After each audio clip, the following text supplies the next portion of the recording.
This video is sponsored by Noon.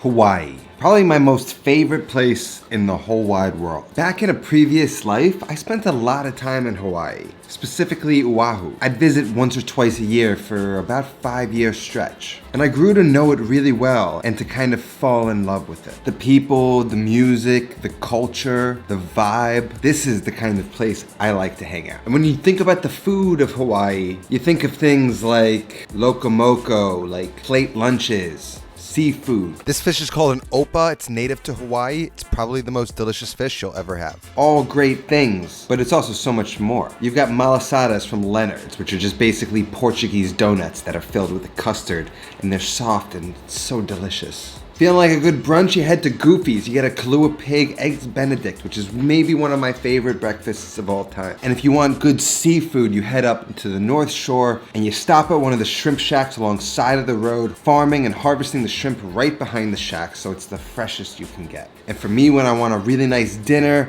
I used to head to Alan Wong, Honolulu, one of the premier chefs and restaurants in Hawaii, which has since tragically closed permanently due to COVID, which breaks my heart. There are 3 dishes from that restaurant that I'll never forget. The first was a lobster escargot, which is basically like a lobster in a butter sauce that is cooked in the style of escargot. The next is a tuna poke tower, which we covered on this show a year ago. So I'm gonna leave a link down below. And the final of the 3, which is probably my most favorite and maybe one of my favorite dishes ever, is this Korean braised short ribs. I dream about this dish. And thankfully the recipe is available online and in Alan Wong's cookbook, so we can make it here. So we keep this recipe in the memory of this great restaurant alive. We need to know how to make this dish now. And that's what we're gonna do today. Except I'm gonna make a little bit of a tweak, kind of customize it a little bit for the home. So if that sounds good to you, hit the like button, subscribe if you're not already, and let's just jump right into it. Now to get started, like most of my meat recipes, it starts a day before. You don't need to start it a day before, but it's always nice if you can. It really does take something that's good and makes it just a little bit better, especially if you have the time. Now these are English cut short ribs. If you have boneless short ribs, you probably won't have to deal with this step so much, but with the English cut, they tend to come with this cap that has sinew in it. That needs to be removed. It will not render when it cooks. Plus it gives us more surface area to brown the meat and to get seasoning in there. Just work a thin knife underneath that sinew and slice it to get a little flap available to grab onto, and then going the other direction, carefully, slowly, slice the sinew with the knife, bending ever so slightly upwards until the sinew is fully removed. Once you've removed all the sinew, season all sides of the short ribs with a little bit of salt. Not too much, because we're gonna cook it in soy sauce, which is really salty, but adding salt now is gonna kind of break down the fibers of the meat. It's gonna season it more throughout. We're also gonna put it in the refrigerator right now, which is also gonna dry the skin out, which is gonna help us get a nice sear and develop some more flavor.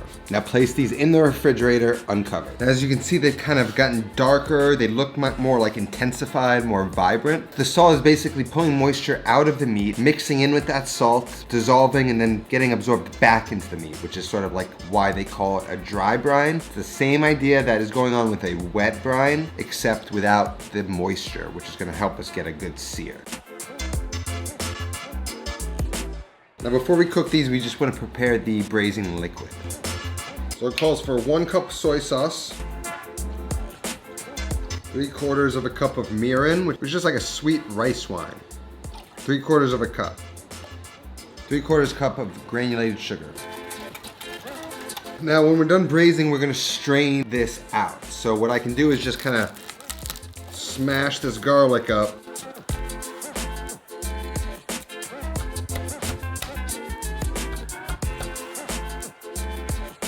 Now for the cooking, I only want the whites of these scallions. So I'm just gonna take those and drop those in. Save the greens. Now we've talked about rice before. I've had some rice soaking for a few hours earlier today. Again, I'll leave the link down to this video. Once the short ribs are done, we're gonna make the rice. It should take 20 minutes and it should be perfect. So for the broccolini, I just like to take a little bit off. Now I wanna make a nice little garnish because I'm not plating it the same way that he did. Take the greens of the scallions, slice the scallions in half lengthwise, and then carefully slice them thinly. I posted this on IG last night, and Kenji Lopez actually added a great tip of folding the scallions over one another so you can get longer strands, and it's also easier to slice them thinly. So shout out to Kenji. Once sliced thinly, get them into some iced water and then let them sit in the water for about 5 minutes until they curl. Get them out of the water and on top of some towels to drain. You don't want them sitting in the water too long. Nice little scallion curls. You don't want them sitting in the water too long. Get them dried, and we can just kind of let them sit in the refrigerator as they dry. Now this is all gonna cook in a lot of water, and if we just cooked it with the soy sauce mixture, it would reduce down, become kind of crazy over the course of 3 hours. So you need that water. The way Alan makes it is he sort of puts the water in a pot and then puts the ribs in there and makes almost like a beef stock. Cleanses the impurities and then adds the flavoring. For me, I feel like we can just sear the meat, add some water, add the seasoning, and then braise it in the oven, and it's the same kind of idea except a little bit more flavor on the short ribs. So let's get it started. Now get a heavy bottomed, oven safe pot or Dutch oven with a lid on medium to medium high heat. And let that preheat and then add a little bit of oil. Once hot, add a touch of oil and then sear the meat on all sides. You don't want to blast the heat here. You can take your time. The meat's gonna cook for a long time, so we don't have to worry about it overcooking. So just take your time and get nice browning on all sides of the meat.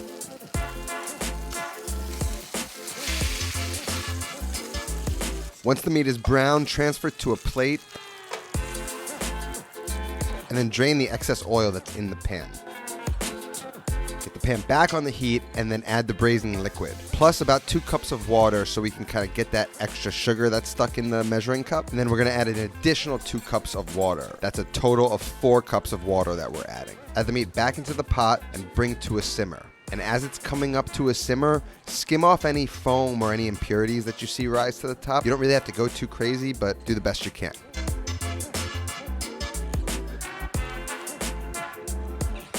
Once it's simmering, get the lid on and then pop that into a 300-degree oven and set a timer for 2.5 hours. Now we've got this thing in the oven, we've got a minute to thank our sponsor today. So I gained a few pandemic pounds, I'm not gonna lie. Not too many, but a few. That's why I'm excited to partner with Noom. Noom is a psychology-based curriculum and health program created by behavioral psychologists that helps you develop better habits so you can eat better and lose weight. Noom teaches you the why behind your habits so you can change them and replace them with better ones. There's no extreme diets or off-limit foods. I don't like diets that tell you you can't eat this and you can't eat that. They restrict how much you can eat. They make bold claims and they guarantee success. It's an unsustainable way to live a healthy life. Noom helps me identify and set goals, track my progress, all while providing guidance and lessons to help me achieve those goals in a specified amount of time. They have a large selection of recipes, and you know me, I have my own recipes that I like to cook, but I like that I can go in and click through the recipe and get important data like which ingredients I can eat all I want and which ingredients I should sort of eat in moderation. And I can keep track of my exercises and my weight so I can track my progress every step of the way. It's easy to get set up. All you have to do is take a few minutes to take their health survey and they will get started customizing a plan just for you. Give Noom a shot. Click the link down in the description to take Noom's free health evaluation, and thank you Noom for sponsoring this video. After 2.5 hours of cooking, you're gonna wanna check the meat. You can see it's still clinging to my fork as I poke it. That's an indication it's not fully tender yet. It should poke like a hot knife through butter. I'm gonna pop it back into the oven with the lid off this time and finish cooking for 30 more minutes. That's gonna brown the meat a second time, adding more flavor. After another 30 minutes, get it out of the oven and give it another poke check. In and out with a fork with no resistance. That's what you wanna see. Get the meat out of the pot along with the bones that probably fell off during cooking. You can save those and make a stock with those. Strain the liquid, and if you have a fat separator, that's kind of the best case scenario. Let that fat separate and then save it. That's pure beef tallow that's packed with flavor. Look at how beautiful that is. It's almost like candy. Dark, lots of flavor. Just want to get this like sinew out of here. You can just pull it. Now just set them aside. We're going to glaze them later. Now let's get the side items cooked. We have our rinsed and soaked rice. To cook it, I'm gonna go with 1 cup of rice to 1 cup of water, and I'm gonna bring that up to a boil and then kill the heat. I'm gonna drape a cloth over the pot, then place a lid tightly on top, and then fold the excess towel over itself, placing a bowl on top for safety. Now set it on the back burner on really low heat and cook for 10 minutes. After 10 minutes, we're gonna move it off the hot burner onto a cool one and then let it sit and rest for 10 minutes with the lid on. In that time, we're gonna cook the broccoli. Get a pan preheating, add some olive oil to the pan, add the broccoli, or broccolini in this case, and season with salt, and cook on medium to medium-high heat. Try and get some color and browning on that broccoli. And then cook it until it's soft, but has some bite remaining in the stem. When the broccolini is mostly cooked, I'm gonna add some thinly sliced garlic and the chili flake, and then just cook that until the garlic is lightly browned. Then I'm gonna get that off the heat and let that rest while I finish up the meat. In a separate pan, add the strained braising liquid that's been separated from the fat and bring that up to a simmer.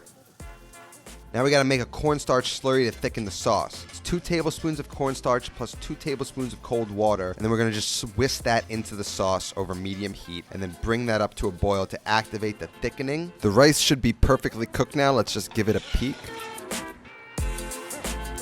Looks just about perfect to me. Now finish the dish by adding the meat back into the sauce, reheating the meat, and glazing it with that delicious thickened braising liquid.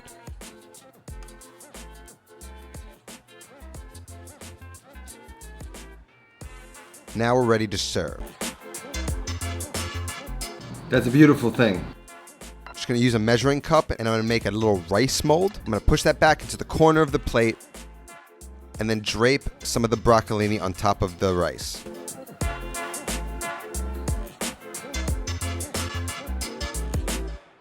Then I'm going to plate the short rib up with a little bit of the sauce drizzled on top, along with some sesame seeds, and finally, our curled scallion garnish.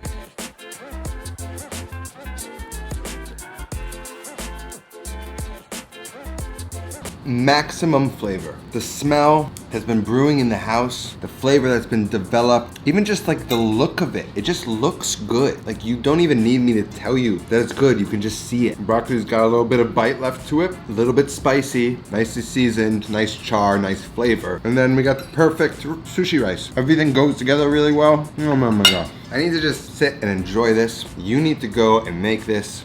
Link is in the description. Make sure you save your leftover rice and your leftover short ribs, because we got leftovers next episode. Try and put it together in your head what we might make. But that's all that I have today. I'll see you next time. Till then, take care of yourself and go feed yourself.